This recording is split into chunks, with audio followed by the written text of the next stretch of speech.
अचानक से पाकिस्तान के उप प्रधानमंत्री और विदेश मंत्री चाइना क्यों भागे हैं और चाइना में इनका प्लेन उतरा लेकिन इन्हें रेड कारपेट वेलकम नहीं मिला है। इस बीच में चाइना ने कई सवाल करने शुरू कर दिए हैं। क्या इसका लिंक डोनाल्ड ट्रंप के ताजा एक्शन से तो नहीं है? जियोपॉलिटिक्स में बहुत कुछ चल रहा है, हमेशा की तरह जानने को मिलेगा बहुत कुछ। आइए जानते हैं इन खबरों को विस्तार से। अमेरिका के एक्शन के बाद सबसे ज्यादा अगर कोई चौंका है तो वो चौंका है चाइना। चाइना ने हालांकि ये मांग रखी है जल्दी से जल्दी मादुरो को छोड़ दिया जाए और वो वेनेजुएला के राष्ट्रपति हैं, यही चीज कबूल कर लिया जाए। लेकिन डोनाल्ड ट्रंप क्या ये चीज करेंगे? ऐसा लग तो नहीं रहा है। इसके अलावे क्या डोनाल्ड ट्रंप एक बहुत बड़ी प्लानिंग कर रहे हैं? स्क्रीन पर एक आर्टिकल देखिए। कहा जा रहा है कि अमेरिका ने जिस तरीके से एक्शन लिया है और निकोलस मादुरो को सत्ता से हटाया है, उसके बाद चाइना को एक संदेशा गया है कि हमसे उलझने की कोशिश मत करो। लेकिन क्या ये एक शॉर्ट टर्म गेम है या फिर एक लंबा गेम है? जब मादुरो को लाया गया, स्क्रीन पर इस वीडियो को सुनिए।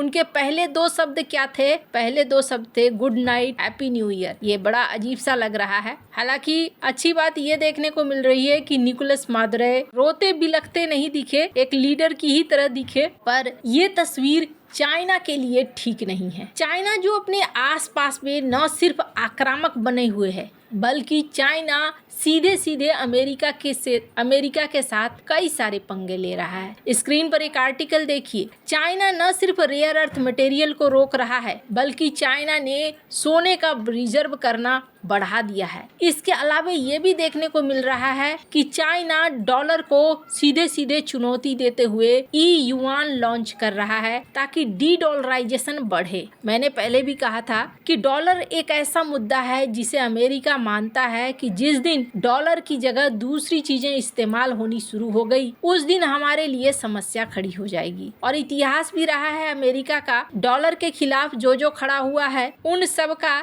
इलाज करना शुरू किया है अमेरिका ने, चाहे सद्दाम हुसैन हो, चाहे लीबिया के राष्ट्रपति हो। और अभी का पूरा खेल क्या कहा जा रहा है? अभी कहा जा रहा है कि एक लंबा गेम है जिसे खेलना शुरू कर दिया अमेरिका ने, और इस लंबे गेम के केंद्र में है चाइना। मैंने पहले भी कहा है, एक म्यान में दो तलवारें नहीं रह सकती हैं, और G2 का फॉर्मूला लेकर डोनाल्ड ट्रंप गए हैं। नॉर्मल बातें कर रहे हैं, लेकिन नॉर्मल कुछ होने वाला नहीं है। टाइम बाय कर रहे हैं ट्रंप, और वही चीज अब देखने को मिल रहा है। पहली बात देखिए, चाइना के साथ क्या क्या कमजोरियां हैं और चाइना के ऊपर किस तरीके से प्रभाव डाल रहा है अमेरिका। पहला है तेल चाइना को चाहिए और 80% तेल चाइना खरीदता है। समंदर के रास्ते तेल आता है और वो उसके देश में इस्तेमाल होता है। कोशिश ये की जा रही है कि समंदर में कई सारे बेस बन जाए, समंदर में चाइना का रास्ता रोका जाए। वहीं दूसरी तरफ पाकिस्तान, ये भी एक बहुत ही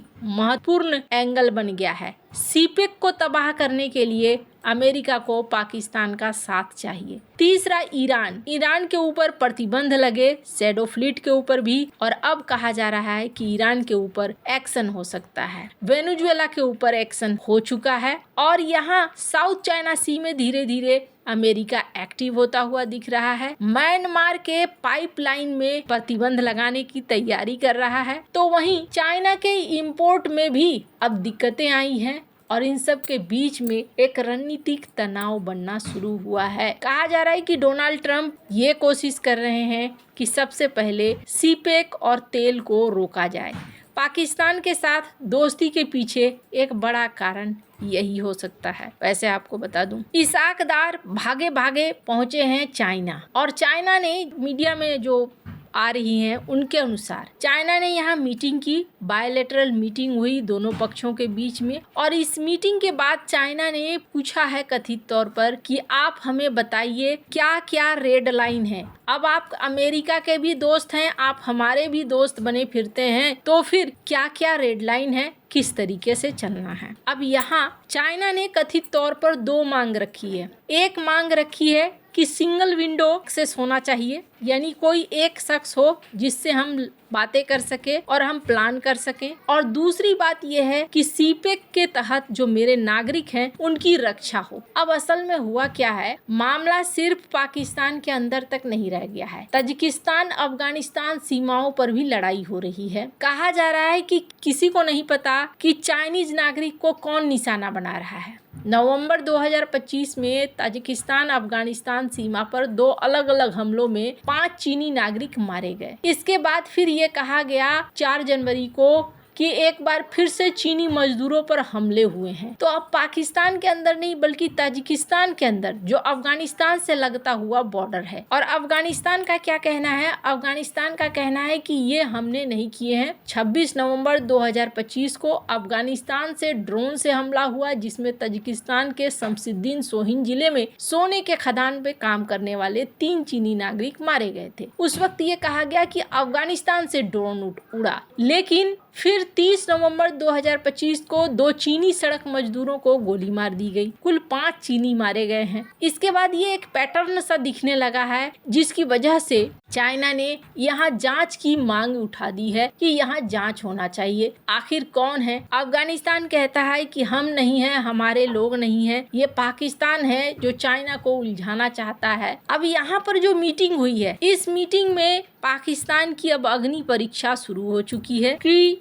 पाकिस्तान किसके तरफ है, अमेरिका की तरफ है कि चाइना की तरफ है। कहते हैं 2 नावों की सवारी अक्सर भारी पड़ती है और अभी का पूरा अगर सीन देख लें तो पाकिस्तान किसकी तरफ जाएगा, जिसकी तरफ जाएगा दूसरी तरफ से पिटेगा और दोनों तरफ बैलेंस बनाना अब पाकिस्तान के लिए आसान नहीं रह गया। पहले भी कहा गया था कि पाकिस्तान एक खतरनाक खेल खेल रहा है और इस खेल का असर पाकिस्तान के ऊपर पड़ेगा। जो रेयर अर्थ मटेरियल इन्होंने दिखाए हैं अब वो हैं या नहीं है ये नहीं पता, लेकिन डोनाल्ड ट्रंप को ये चाहिए होगा। इसके अलावा कहा गया कि पाकिस्तान के अंदर तेल का एक बड़ा भंडार भी मिला है, तो यहाँ पर भी पाकिस्तान के लिए मुश्किलें खड़ी होंगी। खैर, अब चाइना कैसे देखता है इन चीज़ों को ये देखने वाली बात होगी, पर चाइना को शक होना शुरू हो चुका है और इस शक के बाद चाइना ने पाकिस्तान को बुलाया तो जरूर है। एक और चीज है जो चाइना को टेंशन में डाल रहा है कि कहीं ऐसा ना हो कि पाकिस्तान उसके साथ डबल गेम कर जाए अब अमेरिका के प्रेशर में, क्योंकि अमेरिका का दबाव अब साधारण दबाव नहीं रह जाएगा। वैसे आने वाला समय बहुत ही ज्यादा खास होने वाला है, क्योंकि अफगानिस्तान का भी मानना है, स्क्रीन पर एक आर्टिकल देख सकते हैं कि पाकिस्तान